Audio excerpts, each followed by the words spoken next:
Dalawa ang sugatan matapos hagisan ng granada ang labas ng isang barangay hall sa Mandaluyong City. Nakatakas ang 3 salaring sakay ng motorsiklo. Makibalita tayo kay Von Aquino. Kasalukuyan daw na nakabantay sa labas ng barangay hall sa Mauway, Mandaluyong ang isa nilang kagawad kasama ang mga tanod. Nang walang ano-ano'y hagisan sila ng granada bandang 1:00 ng madaling araw.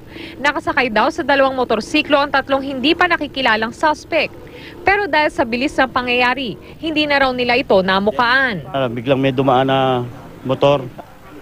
Bigla na lang may ibinato dyan sa amin, sa harapan namin. Nung makita namin, granada.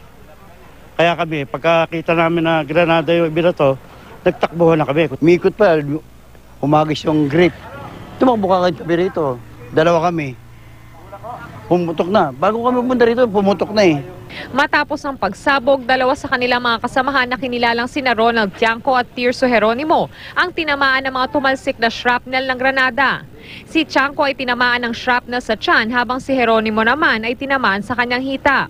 Agad naman silang naisugod sa ospital. Parang inanuhan kami ng malakas ng hangin sa likod, yung pagtakbo namin sa lakas ng pagputok. Wala naman daw silang natatanggap na pagbabanta at wala rin daw nakaaway ang kanilang mga tanod na posibleng motibo sa krimen. Gayunman, iniimbestigahan na ng mga otoridad ang posibleng nasa likod ng pangyayari. Von Aquino, GMA News.